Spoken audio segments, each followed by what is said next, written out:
By 1600, European beavers were dying out. Through overhunting to meet the demand for beaver hats, there was a need to look elsewhere for beaver pelts. North America was the solution. In 1670, the Hudson Bay Company was formed. King Charles II granted a charter giving the company a monopoly over the fur trade. This meant that they had a sole right to trade fur. The Hudson Bay was the hub for the transportation of the furs. The fur traders were economic imperialists, which meant that they were only interested in exploiting the land and the native peoples for profit. The early fur traders were entrepreneurs. Their venture involved overcoming obstacles and taking risks. Scottish and American merchants from Montreal formed the Northwest Company in 1783. They hoped to compete with the Hudson Bay Company. There were several major differences between the companies and how they did business. The HBC required the natives to come to their trading posts, whereas the NWC built trading posts in the interior, and so they dealt directly with the many different native nations. The Northwest Company was formed by fur traders in Montreal, many of whom were coureurs de bois and many from Scotland.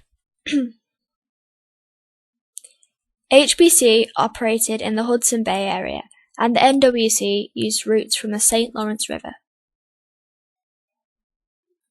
The Hudson Bay Company used large ocean-going ships. The Northwest Company relied on canoes. Following the Battle of Seven Oaks, where many were killed in a clash between the Hudson Bay Company and the Northwest Company, several wealthy partners left the Northwest Company because they feared that it would not survive financially. In 1821, it was forced to merge with the HBC. Nowadays, you may not be very popular if you wear fur.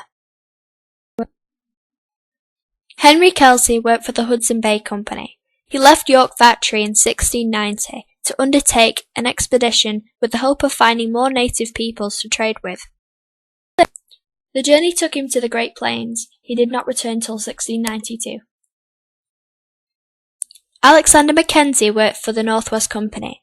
In 1789, he was ordered by his superior, Peter Pond, to find a route from Lake Athabasca to the Pacific. He followed a river which took him to the Arctic Ocean.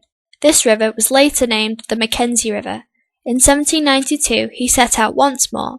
He followed the Peace River and crossed a trail over the coast mountains, and then followed the Bella Coola River, which led to the Pacific. Juan Perez was a Spanish sea explorer who was sent to explore the Pacific coast of North America with the intention of establishing Spain's claim to the Pacific Northwest.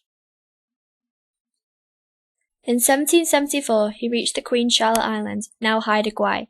Due to the poor condition of his crew, he had to return to New Spain. George Vancouver was an English officer in the Royal Navy. He was to survey the western coast of North America. This included Puget Sound and the whole of the mainland BC coast. This was between 1792 and 1794. Our island is named after him.